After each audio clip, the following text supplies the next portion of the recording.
Welcome back to the show. Today we're going on a deep dive into Minkowski rings. I know you all love a good math challenge, so I think you'll really like this one. Oh yeah, they are pretty fascinating, aren't they? Definitely. And they really highlight how algebra and geometry can be intertwined. They really do. So to get started, just to remind everybody, what exactly are Minkowski rings? Well, they're rings of simple functions, right, on Euclidean space. But what makes them interesting is the multiplication. It's not your typical multiplication. It's defined using Minkowski addition of convex polytopes. Okay, so right away, we can see how geometry is woven into the very fabric of these rings. Exactly. And one of the most fascinating things about Minkowski rings is how the structure of the ring itself can reveal hidden geometric relationships. Okay, now that sounds intriguing. It really is.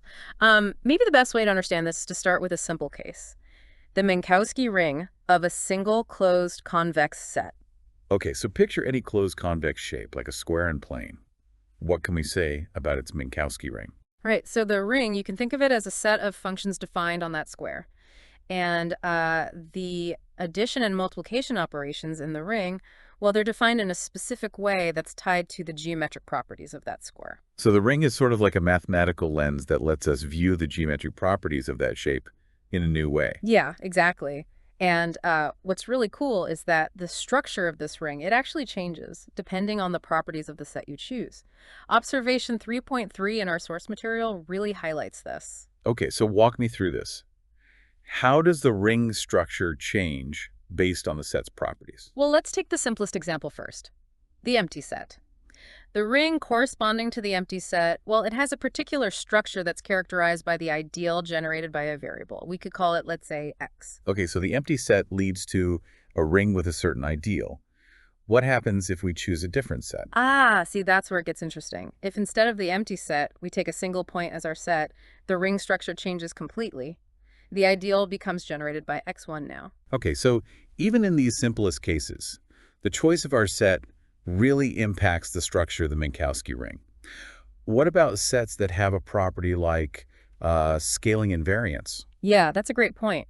When you have a set that's invariant under scaling, like a line that extends infinitely in both directions, the ring structure takes on yet another form. So for a line, the ideal would be? In that case, the ideal is generated by x by 1.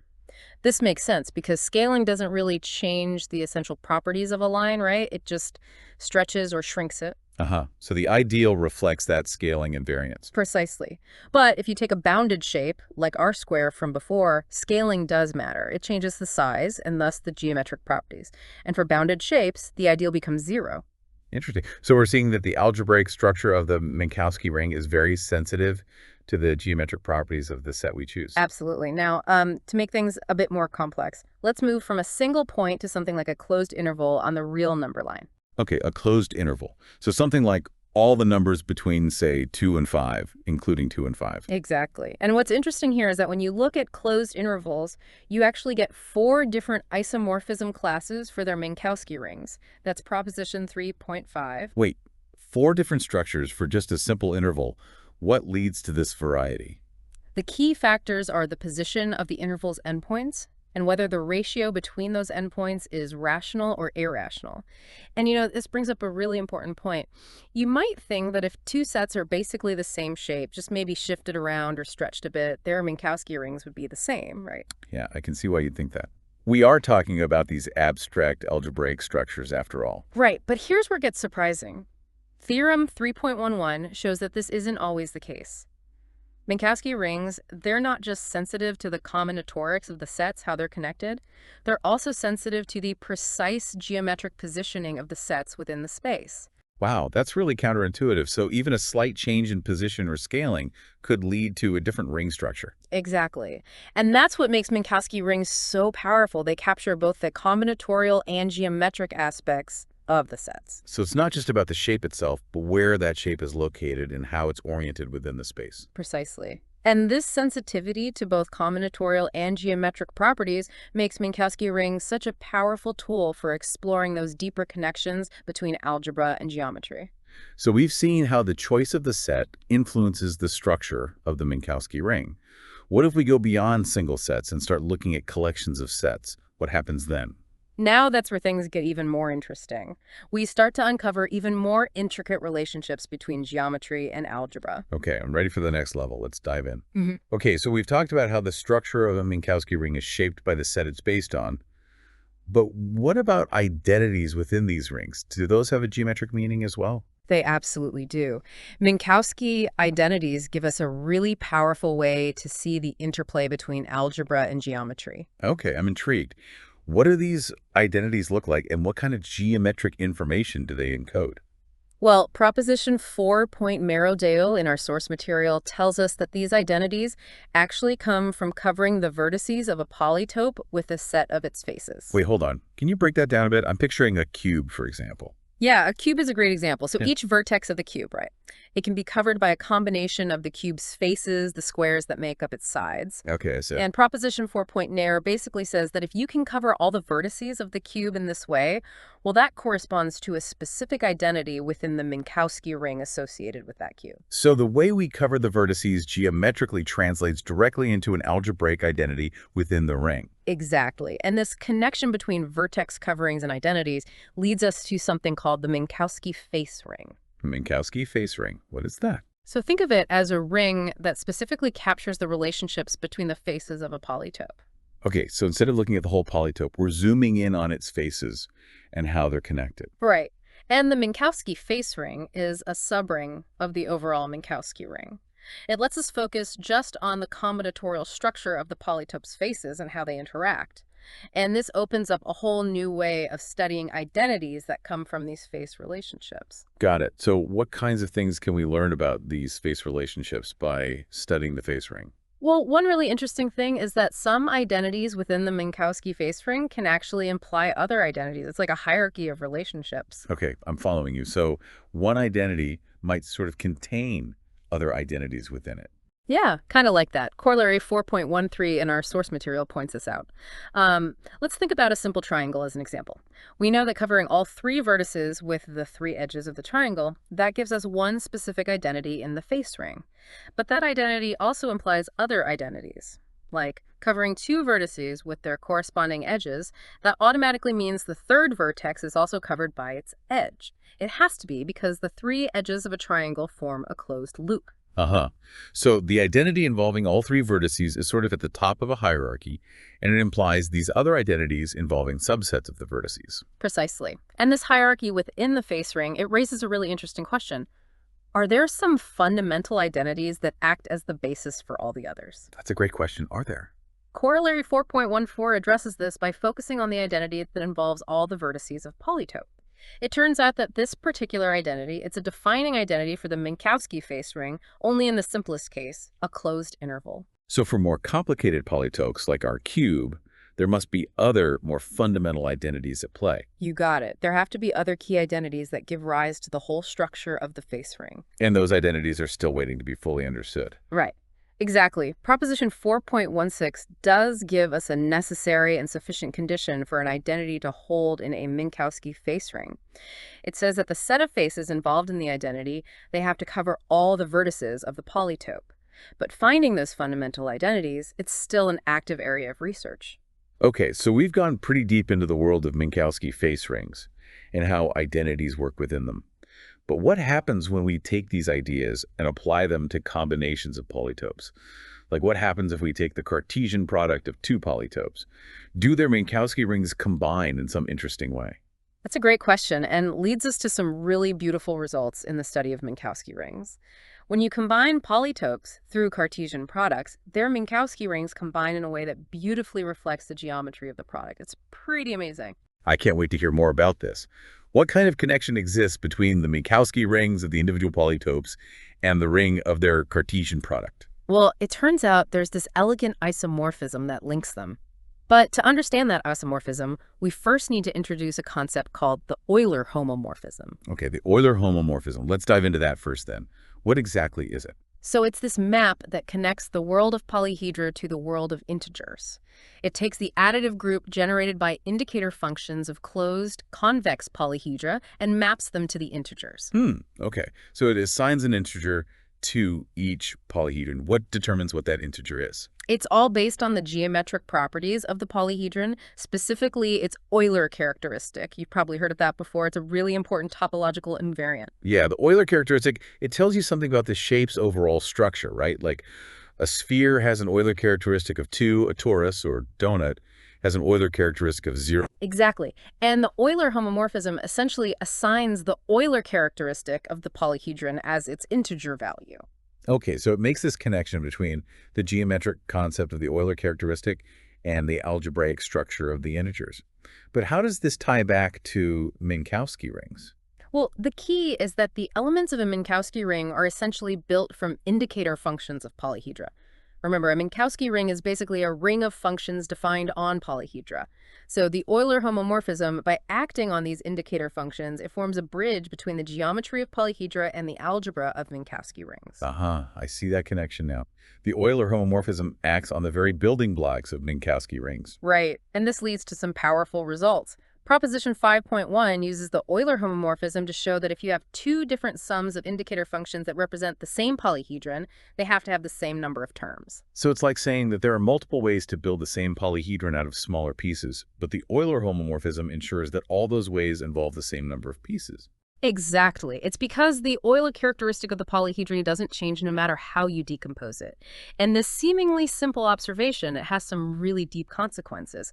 It leads to a key theorem, Theorem 5.2, which tells us that any element in the defining ideal of a Minkowski ring, it vanishes, it becomes 0 when all the variables are set to 1. Okay, that's a mouthful. Can we unpack that a bit? First, remind me about the defining ideal of a Minkowski ring. What's that again? Sure. So we can represent Minkowski rings as quotients of polynomial rings by certain ideals, right? And those ideals, they capture the relations that hold between the indicator functions of the polyhedra that generate the ring. The defining ideal is just the ideal that defines this whole quotient structure. It's the set of all those polynomial expressions that become 0 when you evaluate them on the indicator functions of the polyhedra. Right, got it. So Theorem 5.2 is saying that if you have any polynomial in the defining ideal, and you replace all the variables representing the polyhedra with the number 1, the whole thing collapses to 0. Exactly. And this is really profound because it connects the geometric properties of polyhedra to the algebraic structure of their Minkowski rings in a deep way. It suggests that the defining ideal, which reflects the geometric relationships between the polyhedra, has this specific structure because the Euler homomorphism maps all those polyhedra to 1. That's really fascinating. So these abstract algebraic concepts like ideals and homomorphisms are actually reflecting something fundamental about the geometry of shapes. Precisely. And to get to the grand finale, to see the isomorphism between the Minkowski ring of a Cartesian product and the tensor product of the individual Minkowski rings, we need to bring in two heavy hitters from algebra, Hilbert's Nullstellensatz and the concept of maximal ideals. Ooh, those sound pretty intimidating. Can you give me a quick primer on those before we get to the main event? Of course. Hilbert's Nullstellensatz is this incredibly powerful theorem that connects algebraic geometry to commutative algebra. It essentially provides a way to go back and forth between geometric objects like curves and surfaces and algebraic objects like ideals and polynomial rings. In our context, it lets us link the geometric properties of the Cartesian product to the structure of its Minkowski ring.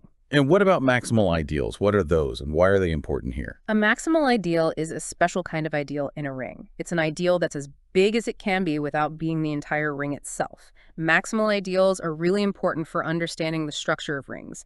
And in our case, they'll help us see the connection between the defining ideal of the Minkowski ring of the Cartesian product and the defining ideals of the individual polytopes. Okay, I think I'm starting to get a sense of these concepts now. So let's get to the main result. What's this isomorphism that you were talking about? How do the Minkowski rings combine when we take the Cartesian product of polytopes?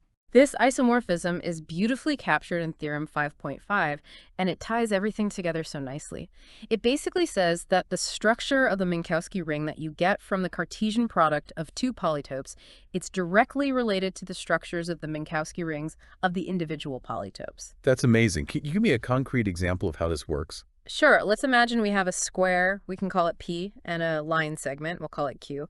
Their Cartesian product, PXQ, would be a three-dimensional box, right? Right. Just like extruding a square along a line. Exactly. And the isomorphism tells us that the Minkowski ring of this box, it can actually be constructed by combining the Minkowski rings of the square and the line segment.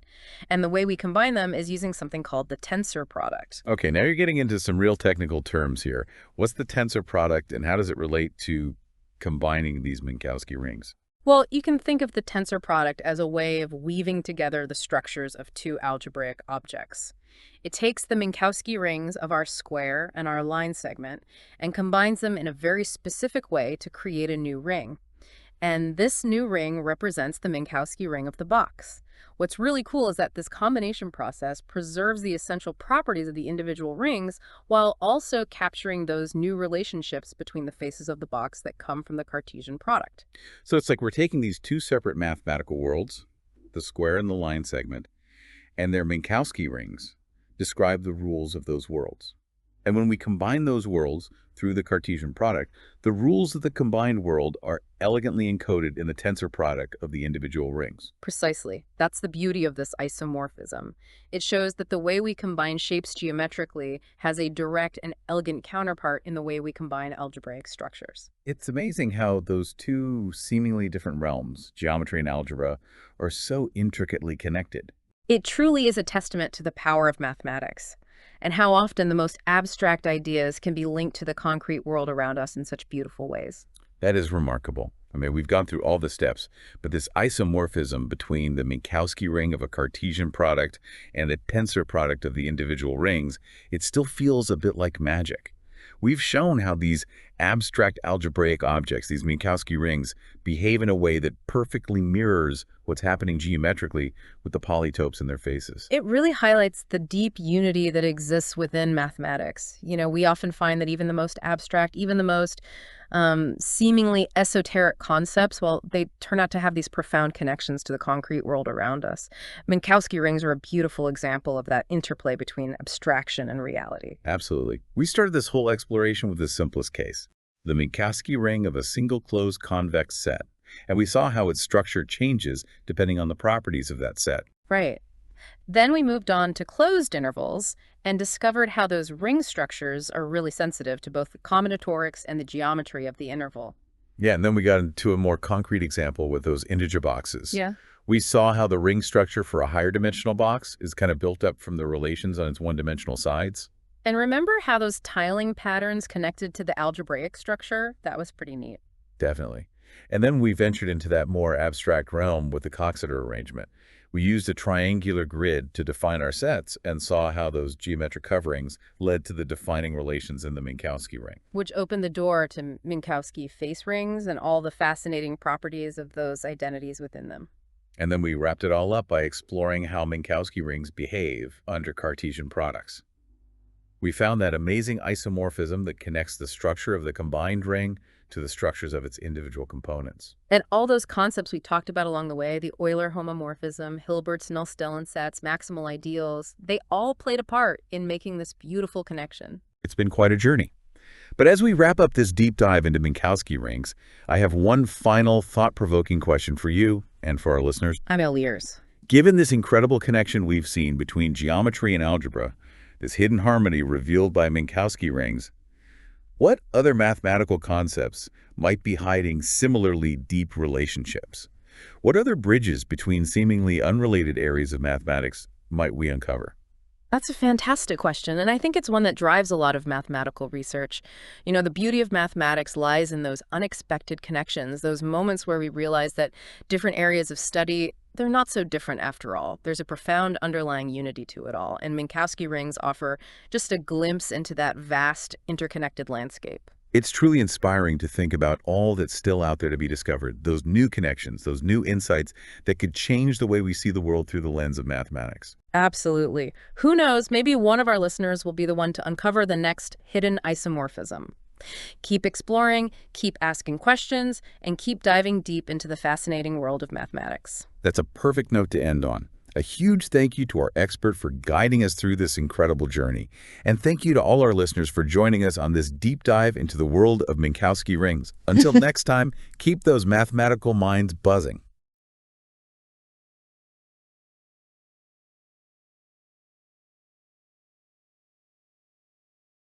Welcome back, everybody, for another deep dive.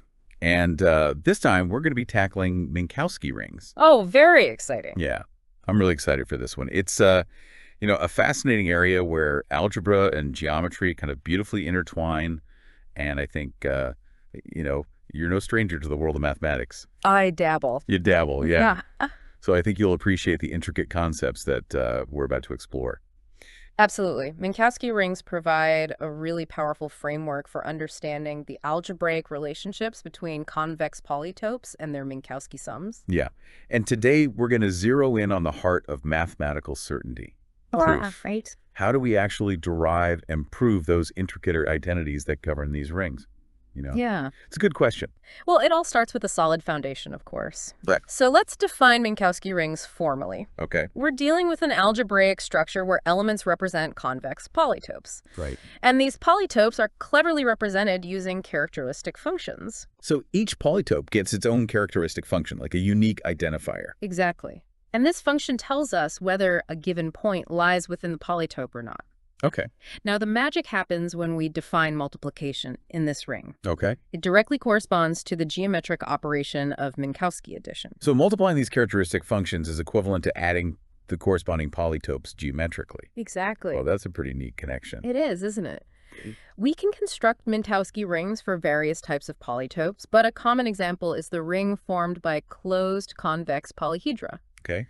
Think of your familiar solid shapes with flat faces. Okay, I'm picturing cubes, pyramids, prisms, that kind of thing. Absolutely. Yeah.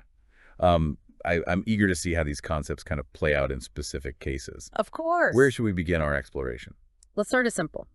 The Minkowski ring of a single closed convex set. Okay. Even here, the ring structure can vary depending on the set's properties, whether it's empty, contains the origin, and so on. So even a single set can lead to different algebraic possibilities depending on its geometric characteristics. Exactly. That's intriguing. To take it up a notch, Yeah. consider a one-dimensional closed interval and its endpoints. Okay. Essentially a line segment on a number line. Right. Now here's where it gets really fascinating. The ring's structure isn't solely determined by the interval's combinatorics, Okay. meaning the number of points. Okay. The specific positions of those endpoints also play a crucial role. Hold on. So it's not just about how many points are there, but where they are located. Exactly. Oh, that adds a whole new layer of complexity. You're getting it. Proposition 3.5 in our source material beautifully illustrates this point. Okay. It reveals that there are 4 distinct isomorphism classes for these Minkowski rings. 4 different classes. 4 different classes, each with its own unique algebraic personality. What distinguishes them algebraically? The key lies in the relationships between the interval's endpoints and the origin. Their relative positions dictate the algebraic structure, for example. If both endpoints lie on the positive side of the origin, we get a different ring structure compared to a case where one endpoint coincides with the origin. Ah, so the geometric arrangement directly shapes the algebraic rules. Precisely. That's a powerful connection. Yeah. But how do we know these 4 classes are truly distinct? Couldn't we just transform one into another through some, clever algebraic manipulation? That's where rigorous proof comes in. Of course. We need to demonstrate that these 4 ring types are demonstrably non-isomorphic. Okay. It's not just about visual differences. We need to show that there's no algebraic trickery that can morph one into another. Okay. And that's where things get exciting. Okay, I'm ready for the proof. Take us through it step by step. Well, the proof involves carefully analyzing the algebraic relations that arise from each geometric configuration. Okay. We need to show that no isomorphism, Right. essentially a structure-preserving mapping, Right. can exist between the rings. This requires demonstrating that certain algebraic properties hold in one ring, but not in another. So it's about identifying those unique algebraic fingerprints that set each class apart. Precisely. We're searching for those telltale signs that reveal the inherent differences between these seemingly similar structures. That makes sense. Now, I'm curious to see how this interplay between geometry and algebra plays out in a more visually engaging example. Okay. What else have you got for us? Let's step into the world of the Coxeter arrangement. Okay. Picture a regular triangular grid of lines in a Euclidean plane, kind of like a honeycomb pattern. Okay. This arrangement generates a fascinating collection of convex sets formed by the intersections of those lines. Okay. I can visualize that. A beautiful tessellation of triangles. Yes. So how do Minkowski rings come into play here? Well, we can construct a Minkowski ring for these sets. And this particular ring can be elegantly presented as a quotient of a Laurent polynomial ring by a carefully crafted ideal as described in observation 4.1 of our source. Laurent polynomial rings. Yeah. A quick refresher on those would be great. Of course. Think of them as regular polynomials, but we're allowed to have negative exponents. Okay. This is crucial because it allows us to represent the inverses of polytopes, Okay. which play a key role in understanding the ring's structure. So we're not just adding shapes anymore, but also subtracting them. Precisely. That opens up a whole new dimension. Well, to represent elements in this Minkowski ring efficiently, we have two normal forms. Okay. One, outlined in proposition 4.2, expresses elements as a combination of scaled triangles and translated edges. Okay. The other, detailed in proposition 4.5, emphasizes the idea of tiling using relatively open sets. Two different ways to represent the same element. Two different ways. That's fascinating. Indeed. They offer different perspectives on the same underlying structure. Proposition 4.2 gives us a more geometrically intuitive representation, Right. while Proposition 4.5 highlights the combinatorial aspects of tiling with relatively open sets. Okay. I'm starting to see how these normal forms provide a kind of mathematical shorthand, Yes. making it easier to manipulate and compare elements within the ring. You've got it. And that's precisely what we need as we delve deeper into the world of Minkowski identities. Okay. Let's do it. All right. Minkowski identities are the jewels within these rings, revealing those fundamental relationships between polytopes and their Minkowski sums. And these identities are often inspired by that beautiful geometric idea of covering polytopes with their faces, right? Like we're piecing together a puzzle, using those faces as our building blocks. That's a great way to think about it. Proposition 4.20 gives us a general framework for understanding these identities. Okay. It states that if we have a set of faces that completely cover a polytope's vertices, Right. then a specific product involving their characteristic functions equals 0. Wait, so we're taking the characteristic function of the entire polytope Yes. and subtracting the characteristic functions of those strategically chosen faces. Exactly. And if we do this correctly, it all zeroes out. That's wild. It is, isn't it? This seemingly simple equation encapsulates a deep relationship between the polytope and its constituent parts. It's like a delicate balancing act where the contributions of each face perfectly cancel each other out. Yeah. But how do we actually prove these identities? I imagine it gets pretty intricate. You're right.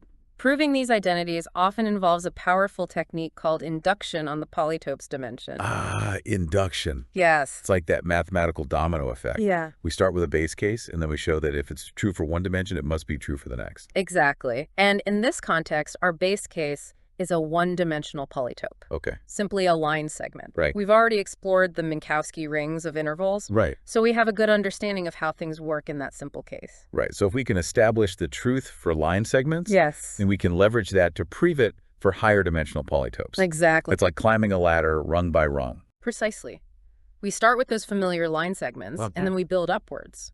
We show that if an identity holds for a triangle, Okay. it must also hold for a pyramid built using that triangle as a base. Okay. And if it holds for that pyramid, it must also hold for a four-dimensional polytope constructed using that pyramid as a building block. Wow. It's beautiful how this inductive reasoning allows us to conquer complexity step by step. It's like we're building an elaborate mathematical structure brick by brick. But let me ask, does every random combination of faces lead to a valid identity? Or is there something special about the faces we choose? That's an insightful question. And Proposition 4.16 provides the definitive answer. Okay. A Minkowski identity holds true within a Minkowski face ring if and only if the chosen set of faces covers all the vertices of the polytope. So those vertices are crucial. They act like anchor points, determining whether our identity is valid or not. You've got it. We can't just choose faces haphazardly. Right. To ensure our identity holds true, we need to ensure those vertices are completely covered. I'm starting to see how this interplay between geometry and algebra isn't just a neat coincidence. They're deeply intertwined with each side informing and enriching the other. It's like we're deciphering a secret code, uncovering the hidden language that governs the shapes around us. That's a fantastic way to put it. Now, to solidify our grasp on these Minkowski identities, let's examine a specific proof technique. proof by contradiction. Ah, yes, proof by contradiction. Yes. It's like a classic detective strategy. We assume the opposite of what we're trying to prove. Exactly. And then watch as the case unravels. Exactly. Let's say we're trying to prove Proposition 4.16, Right. which states that an identity holds only if the chosen faces cover all the vertices. Okay. In a proof by contradiction, we'd start by assuming that an identity holds even though the chosen faces don't cover all the vertices. Okay, so we're deliberately setting ourselves up for failure, assuming something we suspect is wrong. Precisely. And from this flawed assumption, we carefully follow the logical steps. We manipulate the equations, apply known theorems, and see where it leads. And what we'll find is that our initial assumption creates a contradiction, Right. a logical inconsistency. So it's like a mathematical dead end. Our assumption leads us to an impossible outcome. And that forces us to conclude that our initial assumption must have been wrong. You've got it. Right. And since our assumption was that an identity holds even without covering all the vertices, Right. we're forced to conclude that the opposite must be true. An identity holds only if those vertices are covered. I love how proof by contradiction turns our intuition into a weapon. Absolutely. It allows us to prove something by demonstrating that the opposite leads to utter chaos. Indeed. And this powerful technique is used throughout mathematics, helping us establish the truth of many seemingly complex theorems. Now, speaking of powerful tools, we can't forget Hilbert's null-Stellensatz. Yeah. It's a heavyweight champion of algebraic geometry, connecting the world of polynomial equations to the realm of geometric shapes. But I'll admit, it can be a bit intimidating. Sure. Could you give us a gentle introduction? Of course. At its core, Hilbert's null-Stellensatz tells us that there's a profound connection between solutions to a system of polynomial equations Right. and the ideals generated by those polynomials. Oh. We've been talking a lot about ideals, those special subsets within a ring that behave nicely under algebraic operations. Right. They're like those well-behaved mathematical clubs. Exactly. Now, Hilbert's null-Stellensatz says that if a polynomial vanishes at all the points where the polynomials in an ideal vanish, Okay. then that polynomial must belong to a power of that ideal. It's a way of saying that the geometric and algebraic viewpoints are intimately linked. So we're not just solving equations in a vacuum. Exactly. We're also exploring the geometric shapes that those equations define. It's like we're seeing two sides of the same coin. That's a great way to put it.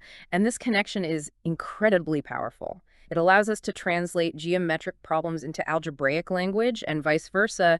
It's like having a Rosetta Stone that unlocks the secrets of both worlds. And how does this grand theorem apply to our exploration of Minkowski rings? Well, in the context of Minkowski rings, Hilbert's null-Stellensatz helps us understand the structure of maximal ideals, as we saw in Corollary 5.4. Right. Remember, maximal ideals are like the biggest ideals within a ring. Right. They're like the VIPs of the ideal world. Exactly. And Corollary 5.4 tells us they have a very specific form within Minkowski rings. Precisely. This understanding of maximal ideals gives us valuable insights into the algebraic landscape of these rings. It's like we're piecing together a giant puzzle, and Hilbert's null-Stellensatz is a key piece that helps us see the bigger picture.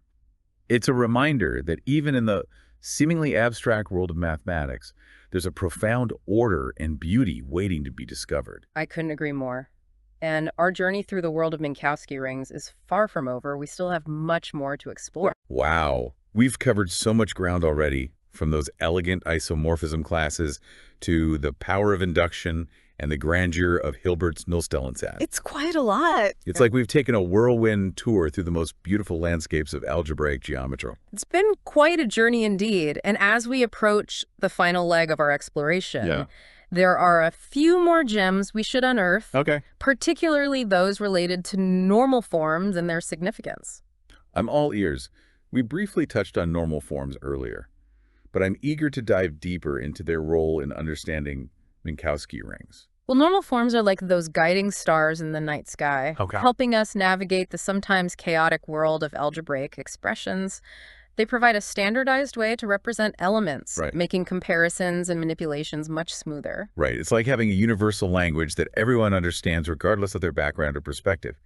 And if I recall correctly, we encountered two distinct normal forms in our exploration of the Coxeter arrangement, right? Precisely. Proposition 4.2 presented us with a geometrically intuitive normal form, expressing elements as combinations of scaled triangles and translated edges. It's like we're building those complex shapes from a set of fundamental geometric building blocks. Ah, so it's like a recipe that tells us exactly how much of each ingredient we need to create the desired shape. Yes. And what about the other normal form? How did that differ? Proposition 4.5 offered a more combinatorial perspective, Okay. emphasizing the idea of tiling using relatively open sets. Remember those honeycomb-like patterns we visualized earlier? Right. This normal form captures that essence, Okay. showing us how to construct those intricate shapes by carefully arranging those open sets. So we have two different ways to represent the same element, each offering its own unique insights. Exactly. That's fascinating. It's like looking at the same object through two different lenses, revealing hidden facets and connections. You've hit the nail on the head. These normal forms aren't just convenient notational tools. They provide deeper geometric insights into the structure of Minkowski rings. Could you give us an example of how these normal forms illuminate those deeper geometric truths? Certainly. Consider the second normal form, Okay. the one based on tiling with relatively open sets. Okay. It highlights a fundamental property.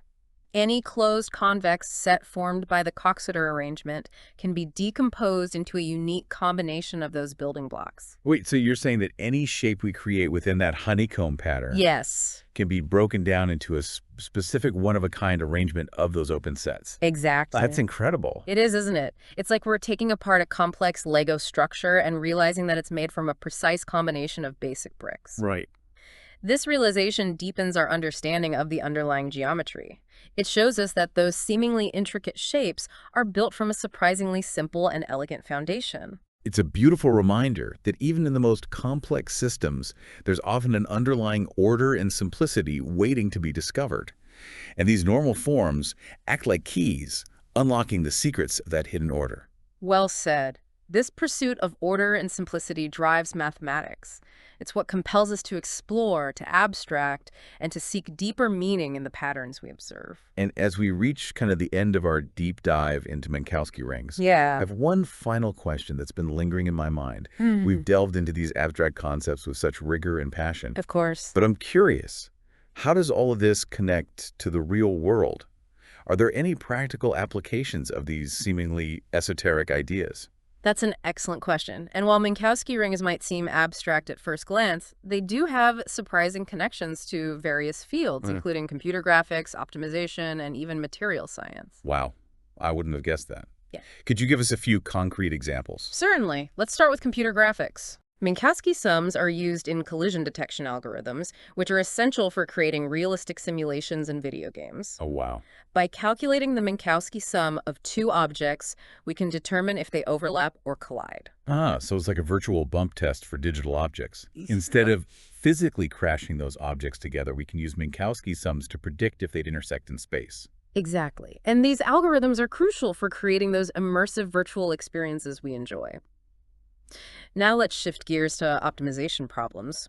Here, Minkowski sums help us to find feasible regions, which are essentially the sets of possible solutions that satisfy certain constraints. So we're using geometry to navigate those complex decision landscapes, finding the optimal solutions within those defined boundaries. That's quite clever. Indeed. It highlights how geometric thinking can be incredibly useful in solving those practical optimization challenges we encounter in fields like engineering, economics, and even logistics. And what about materials science? How do Minkowski rings find their way into that domain? In materials science, researchers use Minkowski sums to analyze the microstructure of materials. Oh. Those intricate arrangements of crystals and grains that determine a material's properties. By understanding these microstructures, scientists can design materials with specific characteristics, like strength, flexibility, or conductivity. It's fascinating how these seemingly abstract mathematical concepts find applications in such diverse fields. It really speaks to the power and beauty of mathematics, doesn't it? It's a language that transcends disciplines, connecting seemingly disparate areas of knowledge. Couldn't have said it better myself. Yeah. It's a testament to the universality of mathematical principles and their ability to illuminate the hidden patterns that govern our world. Well, on that inspiring note, I think it's time to wrap up our deep dive into Minkowski rings. It's been an incredible journey filled with elegant proofs, unexpected connections, and a renewed appreciation for the power of mathematical thinking. The pleasure was all mine. I always enjoy exploring this fascinating area of mathematics and sharing those insights with others who appreciate its beauty. And to our listeners, I encourage you to continue exploring the world of Minkowski rings. There's a wealth of knowledge waiting to be discovered, and who knows what amazing applications or theoretical breakthroughs you might uncover. So until next time, keep diving deep.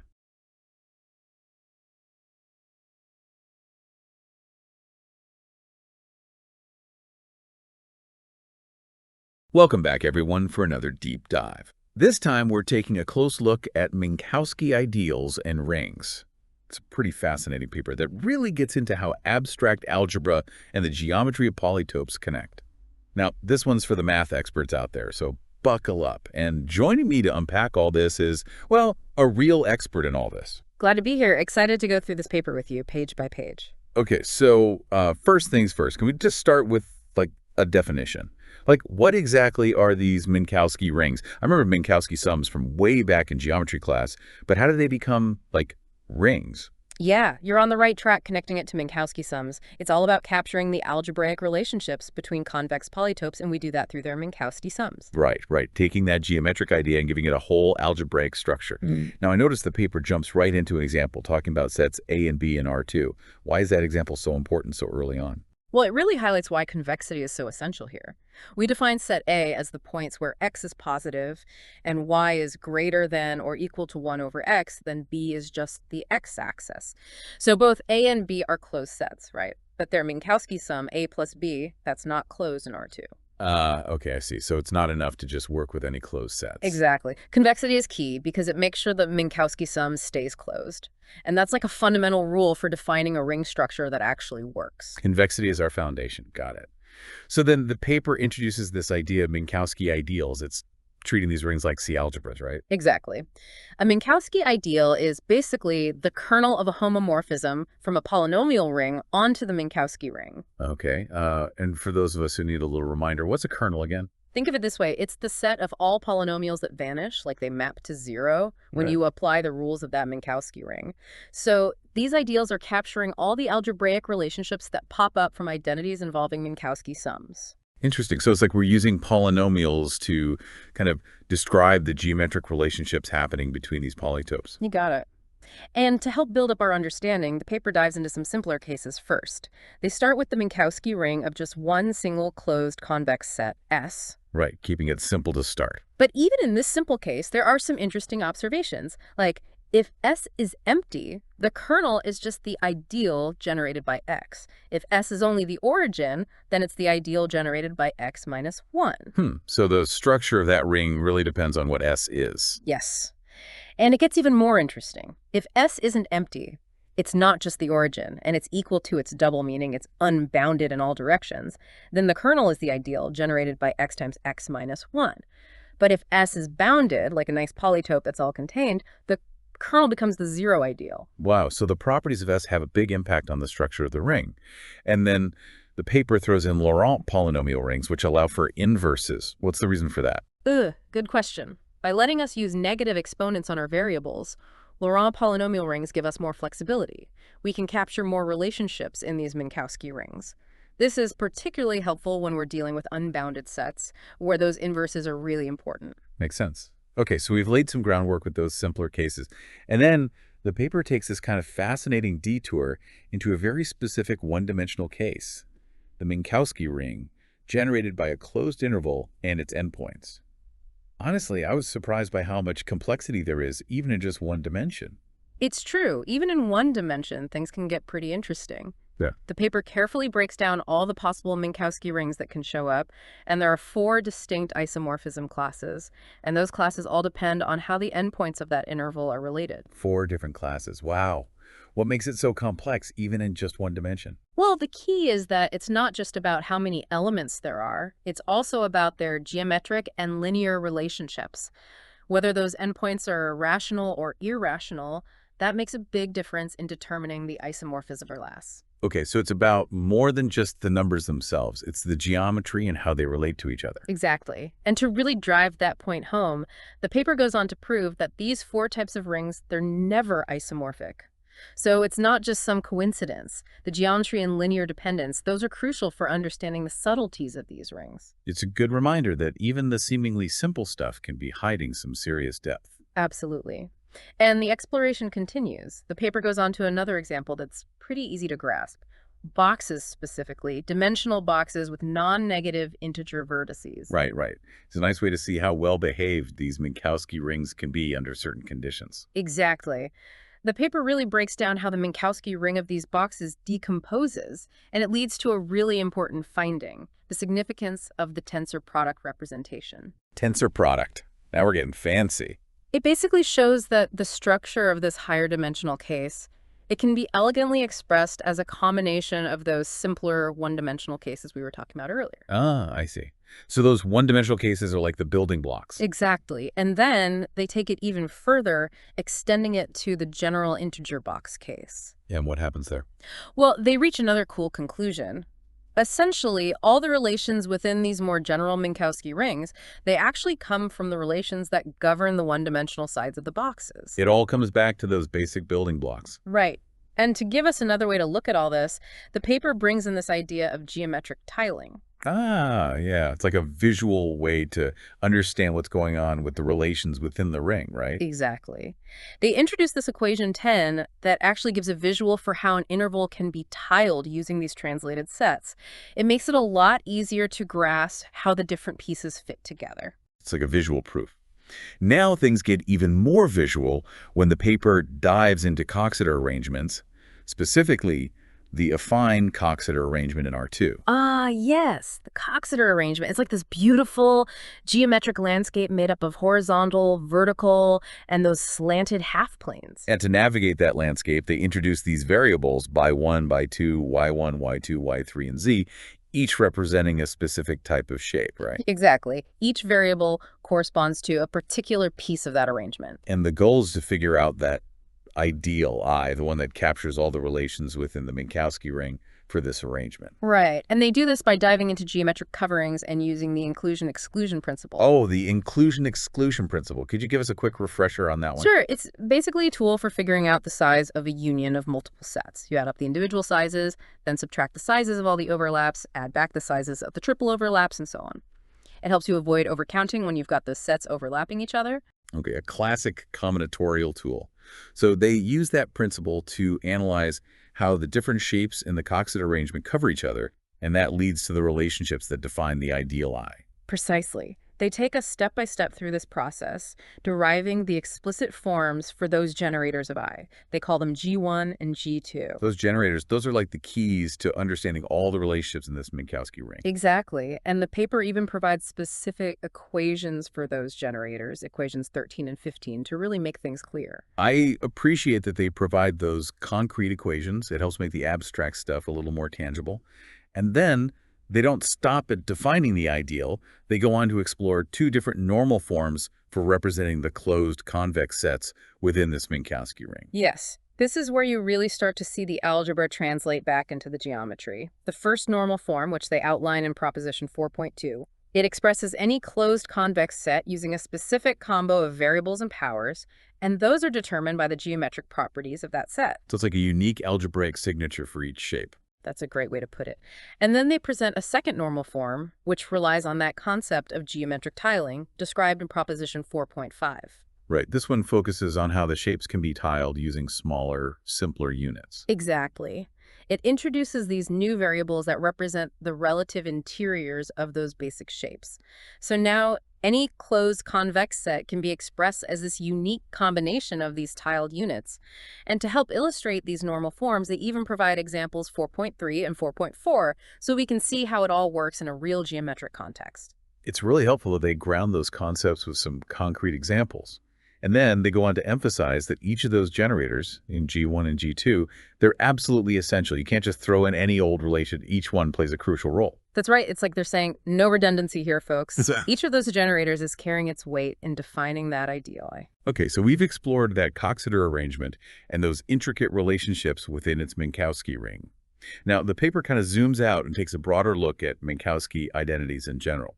They start with proposition 4.10, which describes a fundamental identity based on covering the vertices of a polytope. It's a generalization of a key idea. If you have a set of faces that cover all the vertices of a polytope, then a specific product involving those faces, it'll always vanish in the Minkowski ring. It's like this universal rule that governs how those faces interact algebraically. Ah, so it's all about how those faces cover those vertices. Yeah. Got it. And then to delve deeper into these relationships between faces, they introduce this concept of Minkowski face rings. Yes. As defined in definition 4.1, a Minkowski face ring is a subring generated by the indicator functions of all the non-empty faces of a polytope. That includes the polytope itself. So we're zooming in on those face interactions. Got it. Yeah. So we're focusing on those faces and seeing what kind of identities pop up. And then they bring in this partial order on those sets of faces that cover the vertices. It seems like a way to organize the different types of identities. That's exactly right. This partial order helps us find the minimal sets of faces that actually generate all the other identities, which is highlighted in corollary 4.13. It's like finding those essential building blocks. It's all about finding those essential building blocks, like we were saying before. And speaking of essential identities, they take a close look at that classic identity, the one with the product of the polytope minus each vertex. It turns out it's only a defining identity, in the simplest case, a closed interval. Exactly. Corollary 4.14 really underscores that we need to consider those more general identities as the polytopes get more complex. It's like we're only seeing the tip of the iceberg in those simpler cases. And then, to help us navigate all this, Proposition 4.16 gives us a clear criterion for when an identity of this type will actually hold within a Minkowski face ring. It basically says that an identity of this form holds if and only if the set of faces used in that product covers all the vertices of the polytope. A really powerful tool for understanding how all these pieces fit together. It's incredible to see how much depth and complexity is hiding within these seemingly simple mathematical structures. So where do we go from here? What's next in the paper? Well, the final section delves into how Minkowski rings behave under Cartesian products of polytopes. And there are some pretty interesting connections to other areas of math, like Hilbert's null-Stellan sets. Ooh, Hilbert's null-Stellan sets. That's a big one. What does that have to do with Minkowski rings? Well, the paper starts by introducing this Euler homomorphism in Proposition 5.1. It's a really important tool for analyzing how these rings are structured. And it leads to this amazing theorem, Theorem 5.2, that says that for any element in that Minkowski ideal, the sum of its coefficients is always 0. Always 0. Wow, what's the significance of that? It's a really profound result, connecting the algebraic structure of those rings directly to the geometry of those polytopes. It's hinting at some hidden symmetry there. This is getting really exciting. So how does Hilbert's null-Stellan sets fit into all of this? Well, it shows up in Corollary 5.4. This is where they make that direct connection between Theorem 5.2 and the null-Stellan sets. It gives us a way to understand the nature of the maximal ideals within these rings. That's amazing. So we're seeing these deep connections between Minkowski rings and these fundamental concepts from algebraic geometry. Precisely. And the paper wraps up with a truly elegant conclusion. They derive this isomorphism in equation 25 and connect it to the surjection in equation 26, showing that Minkowski rings behave beautifully under Cartesian products. They mirror the behavior of Minkowski sums themselves. It's like a perfect harmony between algebra and geometry. This journey through Minkowski ideals and rings has been truly eye-opening. I agree. It's a testament to how abstract algebra can reveal those deep connections between seemingly different parts of math. And we've only just scratched the surface. We've covered a lot of ground today, but there's so much more to explore. Absolutely. This paper is just the beginning. Welcome back. We were just talking about how well Minkowski rings work with Cartesian products like those individual polytopes. Their structures are just like woven together perfectly when you take their product. Yeah. And the paper uses the example of two polytopes, P and Q, to really illustrate this. They carefully construct the Minkowski ring for that Cartesian product, PXQ. And there's this key observation. Any face of that product, it's just the Cartesian product of a face from P and a face from Q. So basically that structure from those individual polytopes is preserved perfectly in their product, at least when we're talking about Minkowski rings. Exactly. And that leads to this really elegant isomorphism, the one described in equation 25. It shows that the Minkowski ring of that Cartesian product can be represented as like a quotient ring of a polynomial ring in multiple variables. Okay, so we've got this polynomial representation. But how does that connect back to the idea that Minkowski rings work so nicely with Cartesian products? Like, what's the big takeaway there? The key is in the ideal del. It represents all the polynomials that map to 0 in this representation. And what's really interesting is that this ideal, it's closely related to the ideals that represent those Minkowski rings for the individual polytopes, P and Q. So those relationships within the individual rings, they're carried over and kept intact when you combine them through that Cartesian product. It's like those individual relationships. They're like the blueprint that gets passed down. That's a great way to think about it. And this connection, it's made even clearer with that surjection described in equation 26, which maps that tensor product of the Minkowski rings for P and Q onto the Minkowski ring of their Cartesian product. Wait, hold on. Can we unpack that a bit? Yeah. What exactly is the role of that tensor product here? I remember tensor products from linear algebra, but how do they apply in this context? You're right to bring it back to linear algebra. Tensor products, they're this powerful tool that lets us combine two algebraic structures, like vector spaces, or in our case, rings in a way that respects their individual properties. So here, we're using the tensor product to combine those relationships within those Minkowski rings of P and Q. Got it. So is that surjection in equation 26 telling us that the tensor product essentially captures all the important info about the relationships within that Minkowski ring of the Cartesian product? Exactly. Think of it like a blueprint that has all the possible interactions between those faces of PXQ, based on the relationships they inherit from P and Q.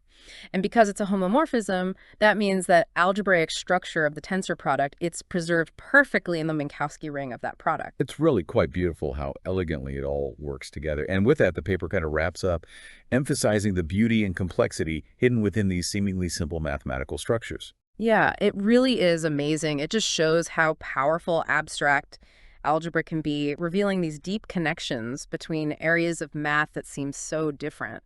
We started with the geometry of these polytopes, and through the lens of Minkowski rings, we've gone through ring theory, ideal theory, we even touched on algebraic geometry. It's a great reminder that math isn't just a bunch of separate topics. It's this huge web of interconnected ideas. So often, different paths end up leading to these unexpected and beautiful connections. I couldn't agree more. It's been amazing going through all of this with you. Well, we've reached the end of our journey through Minkowski ideals and rings, at least for this episode. What a journey it's been. It feels like we've only just scratched the surface. Yeah. There's so much more we could explore with Minkowski rings and how they connect to other areas of math. Absolutely. This paper is just the tip of the iceberg. Like, for instance, they mentioned Adam's Minkowski rings and their relationship to K-theory, which is a whole other fascinating area of algebraic topology. K-theory. Now, that's something I'd love to learn more about. What other paths could we take from here? Well, we could dive deeper into the prime ideal structure of Minkowski rings. The paper touches on it, but there are still so many unanswered questions there. Right. They talked about how understanding those prime ideals could give us insights into the algebraic geometry of these rings. Exactly. It's like using the language of algebra to uncover the hidden geometry within these rings. And there was that open question too, right, about whether all power-closed ideals have to be Minkowski ideals. Yes. They showed that it's not always true when n equals 1. But what about for larger values of n? That's still a mystery. It's amazing to think there are still so many uncharted territories to explore, even within a well-defined area of math like this. That's what makes math so exciting. Always something new to discover. Well said. This deep dive into Minkowski ideals and rings has been truly enlightening. It's not just about understanding the subject itself. It's about that sense of wonder you get from seeing how interconnected math really is. I couldn't agree more. It's been a pleasure sharing this journey with you and all our listeners. And we hope it's inspired you all to keep exploring, keep asking questions, and keep pushing the boundaries of math. Thanks for joining us, and until next time, keep those mathematical minds working. Welcome back to our final segment on Minkowski ideals and rings. It's been great, hasn't it? Exploring this really elegant area where algebra and geometry just come together. I'm still thinking about how something as visually simple as a polytope can lead to these really intricate algebraic structures. That's the amazing thing about math, right? You find these hidden depths and connections in the most unexpected places. And speaking of connections, before the break, you were talking about some pretty fascinating areas for further research. Could you tell us a bit more about those? Oh, absolutely. One that really stood out to me was the mention of Adam's Minkowski rings and how they relate to K-theory. K-theory. Now, that sounds really interesting. What is K-theory, and how does it connect to all this stuff with Minkowski rings? Well, K-theory is a powerful tool in algebraic topology. It basically studies vector bundles over topological spaces, and it uses these things called K-groups, which are algebraic objects, to capture important information about the structure of those spaces. Vector bundles over topological spaces. That sounds pretty abstract. How did those ideas connect back to the polytopes and rings we've been talking about? That's where Adams operations come in. They act on those K-groups, and they have a really deep connection to the structure of Minkowski rings. Specifically, Adams-Minkowski rings, they're built using these Adams operations, so it creates this link between the world of polytopes and the world of algebraic topology. So if we study these Adams-Minkowski rings, we could learn more about both the geometry of polytopes and the topology of spaces. Exactly. It's a great example of how these seemingly different areas of math can actually intersect and enrich each other. It's like finding a secret passageway between two different worlds. What other areas for exploration did you find interesting in the paper? Well, the prime ideal structure of Minkowski rings, that's another area that really deserves more investigation.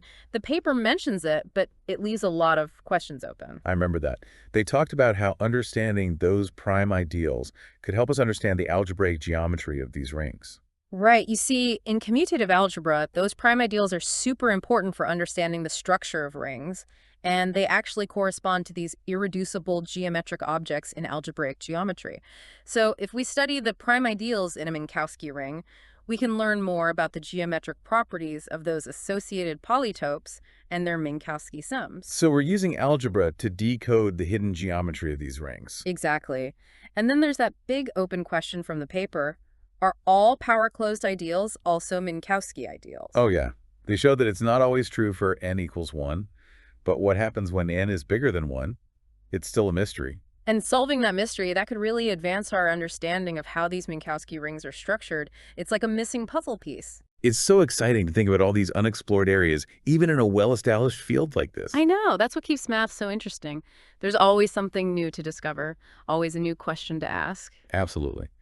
Well, this deep dive into Minkowski ideals and rings has been truly amazing. I feel like I've learned so much, and I've come away with a whole new appreciation for how beautiful and interconnected math really is. I couldn't agree more. It's been a pleasure exploring all this with you and our listeners. And we hope you've all enjoyed it too.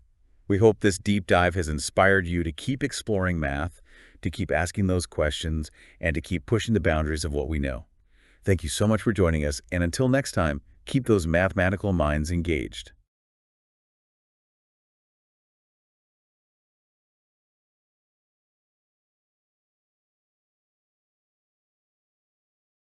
Welcome back for another deep dive. Always a pleasure. Today we're diving into Minkowski rings. A fascinating area where geometry and abstract algebra really meet. Exactly.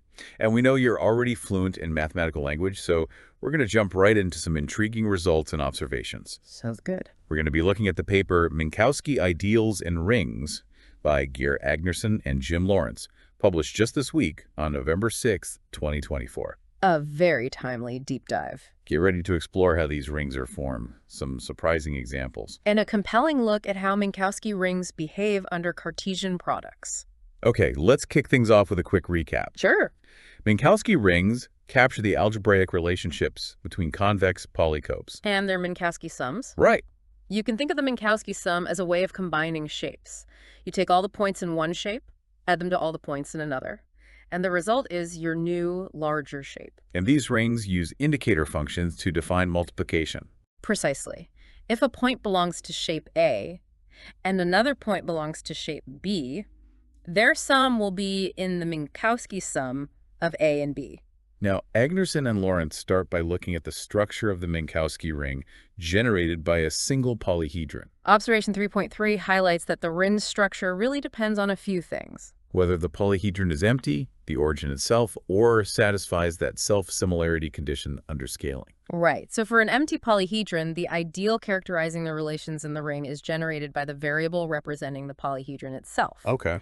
But when the polyhedron is just the origin, the ideal is generated by the variable -1. Interesting. What about the self-similar polyhedron? In that case, the ideal is generated by the product of the variable and the variable -1. So they really break down these different cases. They do. Now, one of their findings that really stood out to me was that the Minkowski ring of a bounded polytope is simply C.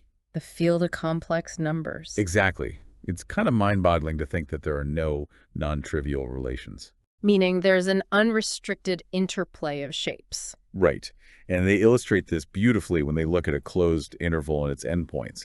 Proposition 3.5 categorizes the different Minkowski ring structures that can come from this scenario. And what's interesting is that even in this one-dimensional case, they find 4 distinct types of rings. Emphasizing that the geometry really does play a crucial role. Absolutely. And to really solidify this distinction, they have theorem 3.11. Which proves that these 4 types are truly different. Not just different presentations of the same structure. Exactly. This distinction might seem minor, but it has big implications when we start working with higher dimensional polytopes and their Cartesian products. That's a great point. Let's unpack those implications. So we've seen how even in one dimension, things can get pretty interesting. Yeah, it's not always so simple. Where do we go from here? Well, AGNARSSON and Laurent take us into the world of boxes. Boxes. Like the ones we see every day. Well, specifically boxes with integer coordinates. Okay, so we're talking about polytopes. Exactly. And they show how the Minkowski rings of these boxes are built up from the rings of their one-dimensional edges. So we're kind of building complexity. Precisely. It's like starting with those simple building blocks and seeing what we can create. Right, like putting together Legos. Sort of, yeah. I like that analogy. And they have this idea of tiling in equation 10. And tiling. Yeah, it's a way of representing a closed interval using translated indicator functions for a point and an open interval. Okay, that sounds a bit complicated. It is, but it's a really neat way to visualize the structure of Minkowski rings. Especially for objects built from boxes. Exactly. And it makes you wonder if you could extend this to more complex shapes. Interesting. But that's not all. AGNARSSON and Laurent then introduce us to Coxeter arrangements. Now that sounds intriguing. What are those? Well, imagine a plane, and on that plane, you have lines arranged in a really symmetrical way. Like a perfectly tiled floor. Yeah, kind of like that. Okay, so we're moving beyond just simple boxes now. Right. In this case, they're interested in the Minkowski ring of convex polygons in the plane. Polygons? Yeah, bounded by lines that form the regular triangular grid. Like a honeycomb structure. Precisely. Cool. So how do they connect this to Minkowski rings? Well, these polygons are formed by intersecting half-planes, which are each represented by an inequality. So we're talking about affine Coxeter arrangements. You got it. So it seems like the arrangement of these lines really dictates the structure of the ring. Absolutely. And they have 2 ways of representing these polygons called normal forms. Okay. Proposition 4.2 and 4.5. So 2 different ways to describe the same thing. Exactly. And then they have this really important theorem, Theorem 4.6. What does that tell us? Well, it says that the Minkowski ring of this Coxeter arrangement can be presented as a quotient ring. A quotient ring. Yeah, with a specific set of generators. Okay, I'm following so far. So basically, they're taking a polynomial ring and introducing some rules. To create this quotient ring. Right, and these rules come from the geometry of the Coxeter arrangement. So it all ties back together. Exactly. And the way they prove this is really interesting. Tell me more.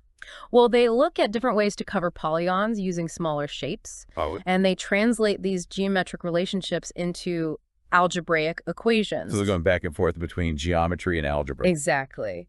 Now, let's shift gears a bit and talk about Minkowski identities. What are those? These are equations that hold within Minkowski rings. Okay. And they give us insights into the relationships between different shapes. Minkowski identities, they sound powerful. They are. And Proposition 4 alone is a good place to start. What? It talks about identities that come from sets of faces covering the vertices of a polytope. So we're talking about like the minimal covering. Exactly. And when you express this geometrically, it leads to a specific kind of equation. Which holds true in the Minkowski ring. Right. It's fascinating how these equations capture geometric information. It is. So how do they use this? Well, they give an example within the Coxeter arrangement, Okay. showing that a well-known identity from Lorenz's earlier work doesn't actually introduce any new relations. So they're building on existing knowledge. Precisely. And then they bring in this idea of a posit. A posit. Yeah, it stands for partially ordered set. It's a way of organizing elements based on some hierarchy. Okay. And in this case, they're looking at the posit structure on antichains of faces. Antichains? Basically, sets of faces where no 2 faces are subsets of each other. Got it. And Proposition 4.2 and Corollary 4.13 show how this posit structure helps determine defining identities. So they're finding the equations that really matter. Exactly. And then there's this really interesting result, Proposition 4.16. Tell me about it. It gives us a way to tell if a certain type of identity holds in the Minkowski ring. It says that an identity of a specific form, where you have the product of terms like PF, where P is the polytope and F is a face, this identity holds if and only if the set of faces covers all the vertices of P. So we're back to that idea of vertex covering. Exactly. It all ties together. It does. Now, what about Cartesian products? Ah, yes. This is where things get really interesting. I'm all ears. Well, remember how we talked about the Cartesian product being a special case of the Minkowski sum? I do. Well, this has important implications for Minkowski rings. Okay. And theorem 5.2 is key here. It says that any polynomial representing a relation in the Minkowski ring of polytopes has to vanish when all the variables are set to 1. Interesting. So 1 is a special value in this context. It is. And this leads to theorem 5.5, which is one of the main results of the paper. What does it say? Well, it says that the Minkowski ring of the Cartesian product of two polytopes is isomorphic to the tensor product of their individual Minkowski rings. Okay, I'm going to need you to break that down for me. Sure. So isomorphic means that two structures, like two rings, have the same underlying structure even though they might look different. Like two languages that express the same ideas but with different words. Exactly. And the tensor product is a way of combining these individual rings into a new, more complex structure. So you're taking the rings for each polytope, combining them using the tensor product. And you get a new ring that represents their Cartesian product. Wow, that's pretty amazing. It is. It shows us that Minkowski rings behave in a predictable and elegant way when we combine polytopes. This has been a fascinating deep dive. It has. What are some of the key takeaways for you? Well, the fact that we can build complex Minkowski rings from simpler ones using the tensor product is huge. It is. It opens up a lot of possibilities. For sure. And I also think it's fascinating how geometric properties like vertex coverings translate into algebraic constraints. Absolutely. That's one of the things that struck me as well, the way geometry and algebra are intertwined in these rings. It really highlights the interconnectedness of math. It does. And this paper just gives us a glimpse of what's possible. Right. Theorem 5.5 makes you wonder what other geometric constructions might have elegant algebraic counterparts. There's always more to discover. Exactly. That's the beauty of math.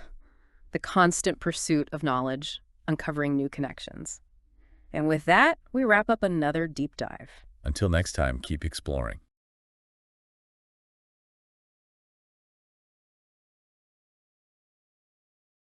Welcome back, math enthusiasts. Today, we're diving deep, really deep, into the world of Minkowski rings. Oh, I'm excited about this one. Me too. Yeah. We've got this awesome paper, Minkowski Ideals in Rings. AGNARSSON and Laurent, right? You know it. And you know Minkowski rings like the back of your hand, so I'm ready to learn. For our listeners, we're talking about how we can connect the world of shapes, those convex polytopes, with the abstract beauty of algebra. It's amazing how we can take something visual, like combining shapes, and express it through the language of rings. Exactly, and that's where Minkowski sums come in. It's all about adding sets together. But instead of working with the shapes directly, we use these things called indicator functions. Right, those functions are like little switches. They tell us if a point is inside a shape or outside. A neat way to represent those shapes, huh? Absolutely. They become the elements of our Minkowski ring. So walk me through this. How do we actually build these Minkowski rings? How do we go from shapes to, like, equations and stuff? Okay, so we start with a bunch of closed convex polyhedra. Think of them as our Lego bricks. Each one has an indicator function. Okay, got it. Now, to build the ring, we need two operations: addition and multiplication. Classic ring stuff, right? Yeah, exactly. Adding indicator functions is like taking the union of sets. Not too crazy. Yeah, makes sense. We're basically combining the regions where at least one of the functions is, like, on. But multiplication, that's where the magic happens. Multiplication corresponds to the Minkowski sum of the sets. Ah, so we're sliding one shape around the other and tracing out the combined area, right? Precisely. And the paper uses that circled plus symbol for it, Minkowski addition. I noticed that. Okay, so that Minkowski addition becomes our multiplication in the ring. Exactly. If we have indicator functions for sets A and B, their product in the ring is the indicator function of their Minkowski sum.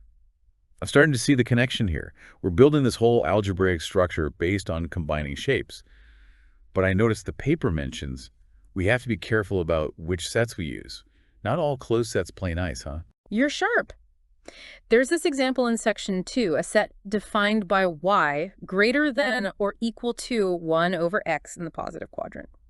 If you take the Minkowski sum with the x-axis, things get messy. Messy how? The result isn't closed, which creates problems when you try to define the ring structure. So convexity is important, not just closure. You got it. Convexity keeps those Minkowski sums behaving nicely. Okay, I'm following so far. Now, what about these Minkowski ideals? They sound pretty important. They are.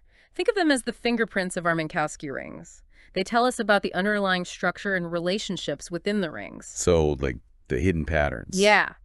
We start with polynomial rings, something we all know and love from algebra.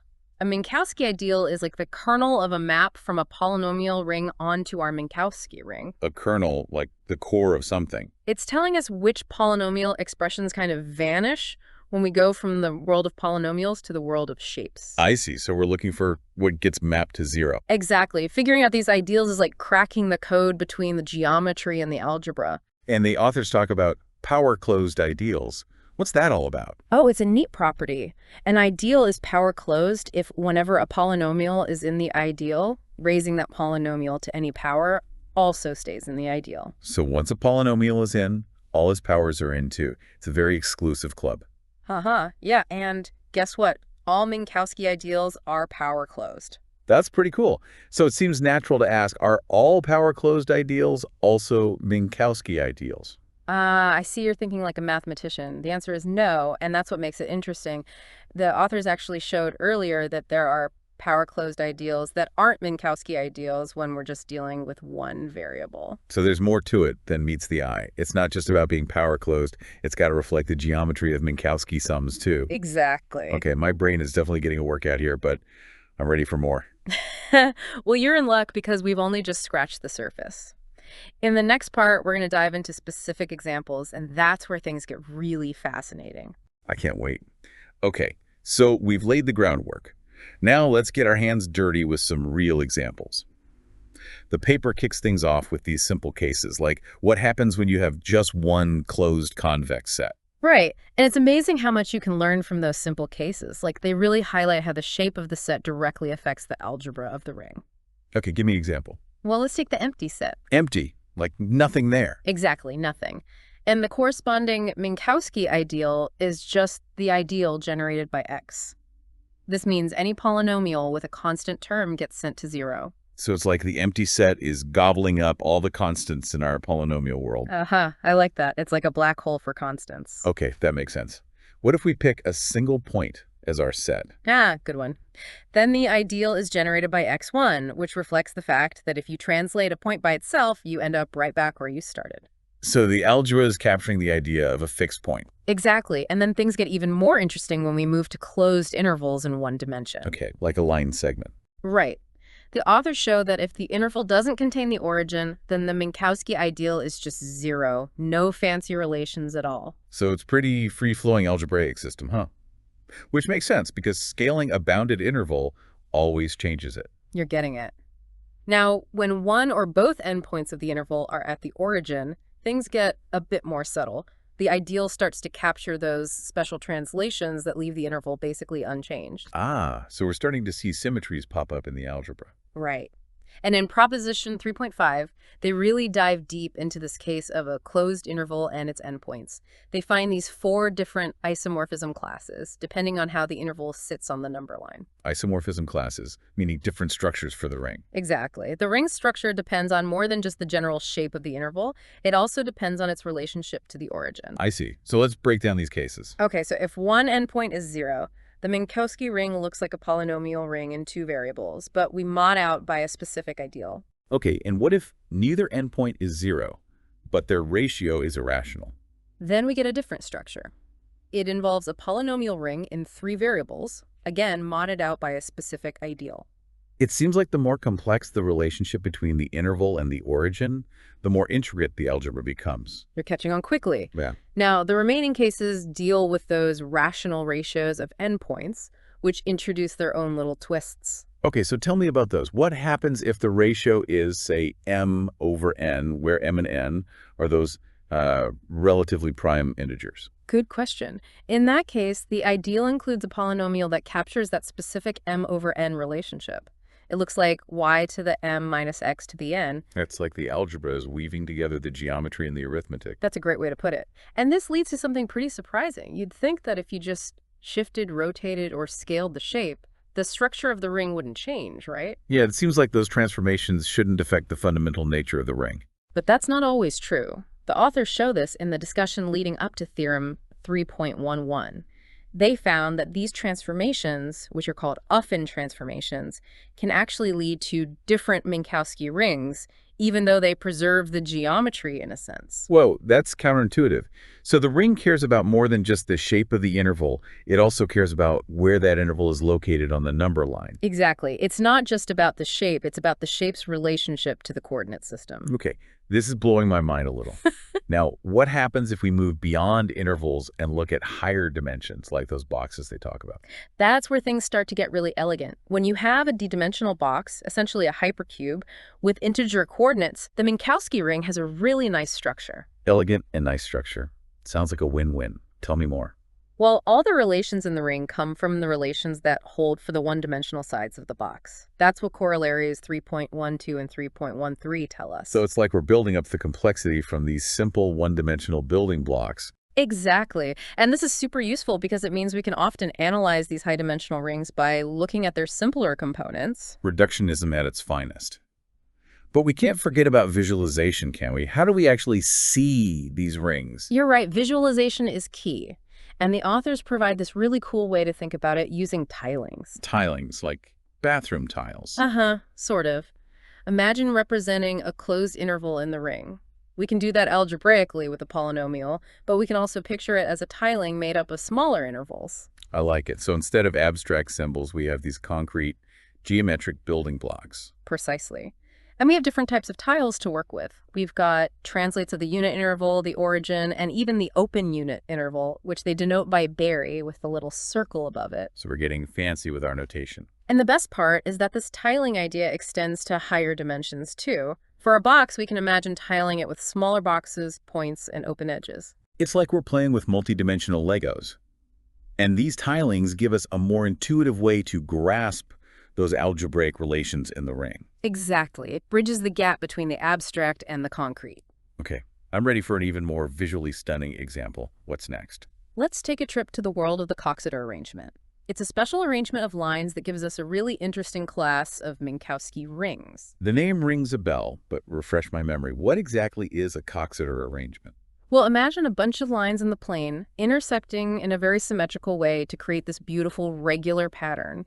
We're specifically going to focus on lines that are horizontal, vertical, or have slopes of plus or minus the square root of 3. Okay, so it's like a grid of equilateral triangles, kind of like a honeycomb. What are the sets in this context? The sets are the convex polygons you get by intersecting those half planes defined by the lines. So we're talking polygons with vertices on this triangular grid where each side is either horizontal, vertical, or has that special slope. I'm picturing it now. How do Minkowski rings fit in here? The cool thing is that the Minkowski ring for these sets in the Coxeter arrangement is finitely generated. That's great. So even though the geometry looks a bit complicated, the algebra stays manageable. Exactly. And to make things even nicer, all the relations in the ring come from products of those binomials, differences of two monomials. It's like the algebra is built from these simple symmetrical pieces. I love how the symmetry of the geometry is reflected in the simplicity of the algebra. Right. And Theorem 4.6 tells us exactly what the structure of this ring is, giving us a set of generators and relations that capture its essence. Okay, before we dive into Theorem 4.6, I have to ask, how visually appealing is this Coxeter arrangement? Can I actually draw it and be mesmerized by it? Absolutely. After a little transformation, it turns into this perfectly regular triangular grid, like a beautiful mosaic. It's a real treat for the eyes. Mathematicians love it because it has both visual elegance and mathematical rigor. Okay, you've sold me.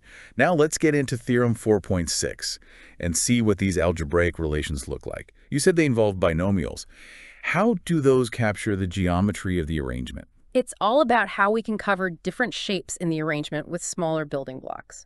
For example, we can cover a triangle using a smaller triangle and a trapezoid, or with two smaller trapezoids. So it's like a geometric puzzle. Exactly.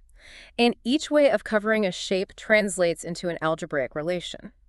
The first set of relations, G1, focuses on how to express an edge of length 2 as a combination of edges of length 1.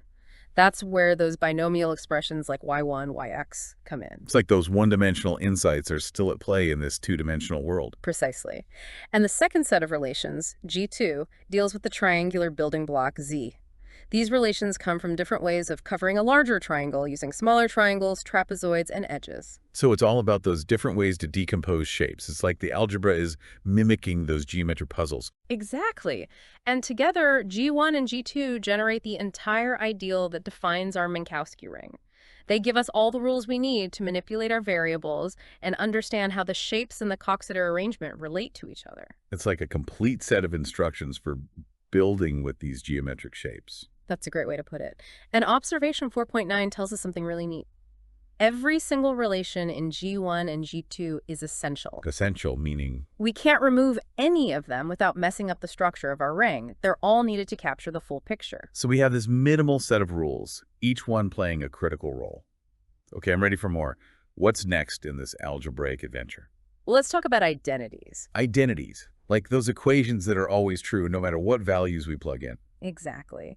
And proposition 4.2a gives us a general way to build these identities in Minkowski rings.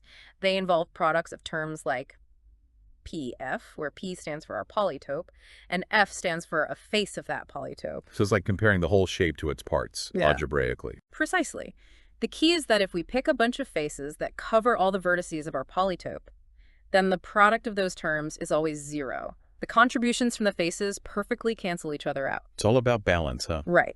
And the authors use our triangular building block, Z-TAF, from the Coxeter arrangement as an example. They show that the identity, Z-1, Z-1, Z by 2, follows directly from the relations we've already established. So that identity isn't just a random fact. It emerges naturally from the structure of the ring. Exactly. This leads us to the idea of minimal defining identities, introduced in Corollary 4.13. These are the most concise, essential identities from which all other identities in the ring can be derived. The bare bones of the system. Yeah. So if I understand correctly, Corollary 4.14 tells us that the identity involving all the vertices of a polytope is only a minimal defining identity if we're dealing with a one-dimensional interval. You got it. In higher dimensions, it becomes a consequence of other shorter identities. I see. So now I'm wondering, when does an identity like this actually hold in a Minkowski ring? Is there a way to tell? Proposition 4.16 to the rescue. It says that an identity of this form holds if and only if the set of faces we choose covers all the vertices of the polytope. It's like we need all the essential building blocks of the shape to get that perfect algebraic balance. Exactly. And that wraps up section 4, our journey through the Coxeter arrangement and its beautiful Minkowski ring. Phew. My mind is definitely spinning, but in a good way. Mm-hmm. What other treasures are hiding in the world of Minkowski rings? Well, in section 5, the authors take us to the land of Cartesian products. Cartesian products, huh? That's where we combine two polytopes to create a higher dimensional object, right? You got it. Imagine you have a square and a line segment. Their Cartesian product is a three-dimensional cube.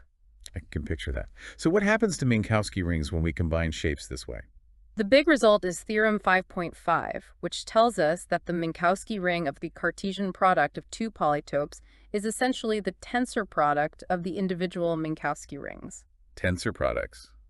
Now, that sounds intimidating. They might sound scary, but they're just a powerful way to combine algebraic structures. Think of it like weaving together the algebraic information from the individual rings. Okay, so we're creating a more complex pattern from simpler ones.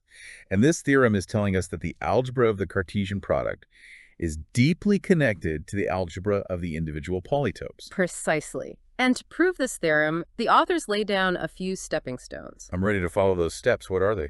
The first one is proposition 5.1. It might seem simple at first glance, but it's crucial for understanding the structure of these rings.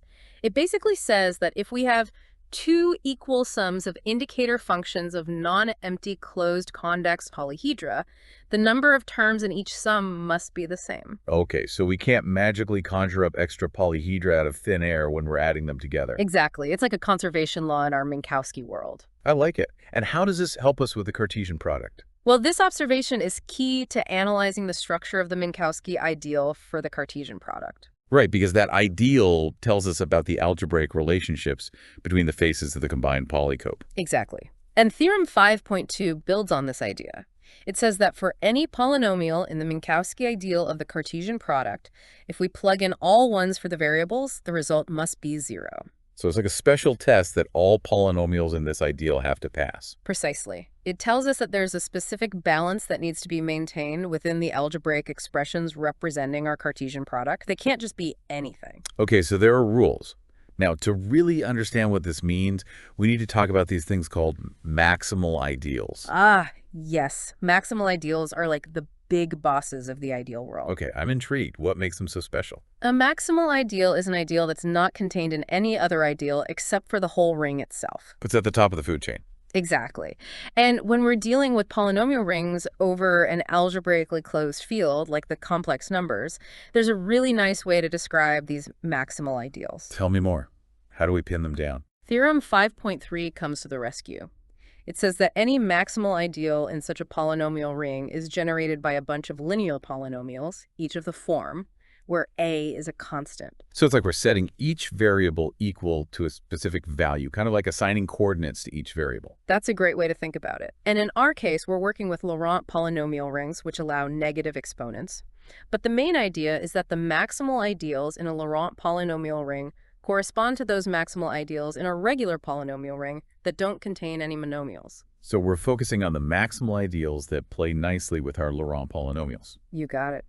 Now, with all these pieces in place, we get to corollary 5.4, which reveals something crucial about the Minkowski ideal for the Cartesian product. I'm all ears. What's the big reveal? It turns out that this ideal is contained within a very special maximal ideal, the one generated by 1, 1, by 2, 1, 7, 1, and x and 1. So it's like our ideal has been trapped within a specific algebraic cage. I love that analogy.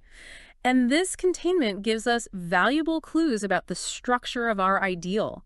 It sets the stage for proving the main theorem of the section. Okay, the suspense is killing me. How do we finally connect Cartesian products to those tensor products? Here's where the magic happens. The authors remind us that the Cartesian product is really just a special type of Minkowski sum. Right. We can think of it as stacking copies of one set according to the shape of another set. Exactly. And equation 24 expresses this idea algebraically. It's like translating that visual idea of stacking copies into a mathematical formula. Precisely. Now let's go back to our two polytopes, P and Q, and their Minkowski face rings. A face of PXQ looks like AIXBJ, which translates to the product psi j in our polynomial ring. This gives us that crucial isomorphism in equation 25, which says that the Minkowski ring of the Cartesian product is isomorphic to CX1, XMN, Y11, EKN, and L, where L is the Minkowski ideal for the Cartesian product. Okay, we've got our algebraic setup. Now, where does the tensor product come in? Well, the authors show that there's this natural surjection, basically, a map from the tensor product of the individual Minkowski rings MFP, FPFPX, onto the Minkowski ring of the Cartesian product, MFPXQ. So it's like the tensor product is casting a shadow onto the Cartesian product. That's a great way to visualize it. Now, to prove theorem 5.5, we have to show that this map is actually an isomorphism, a perfect one-to-one correspondence. And that's where theorem 5.2 comes in. We're going to use that algebraic cage to trap our ideal and prove this isomorphism. You got it. By looking at the structure of the polynomials in the ideal L and using the fact that they have to vanish when we plug in all ones, the authors prove that the kernel of the surjection is trivial. This means that no information gets lost in the mapping, making it a true isomorphism. We did it. Cartesian products and tensor products finally united. And this theorem just shows how elegant and powerful tensor products are for understanding the algebraic structure of these complex geometric objects. It's beautiful how abstract algebra can capture these geometric insights. This is incredible. We've gone from simple shapes to these mind-bending tensor products. And we're not done yet. There's still more to explore in the world of Minkowski rings. Wow, this has been quite the journey. All right. From the basics of Minkowski rings to those tensor products, it's like we've unlocked a whole new level of mathematical understanding. I'm glad you're enjoying it. It's fascinating stuff, for sure. But I'm always hungry for more, you know. The paper ends with these tantalizing hints about future research.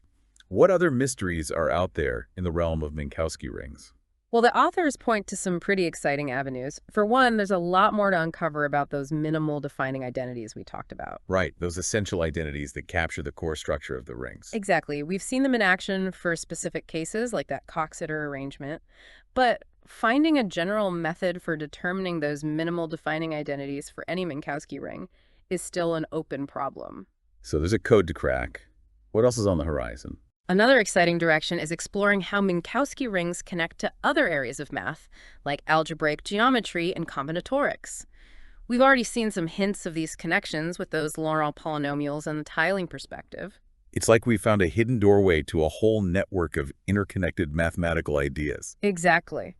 And as we delve deeper into these connections, I'm sure we'll uncover even more beautiful structures, surprising results, and maybe even some practical applications. It's a really exciting time to be working in this field. I'm definitely inspired to learn more. This deep dive has been eye-opening, and I really appreciate your expert insights. The pleasure was all mine. Your enthusiasm and questions made this conversation really enjoyable. That tensor product stuff was mind-blowing. It's amazing how Minkowski rings can capture those intricate relationships between shapes and algebraic structures. It is quite remarkable. Speaking of remarkable, the authors give this really cool example. They consider the case where P is a triangle and Q is just a single point. Simple enough. So what happens when we take their Cartesian product? We get a pyramid. It's like taking that flat triangle and giving it some height. Okay, I can see that. What can we say about the Minkowski ring of this pyramid?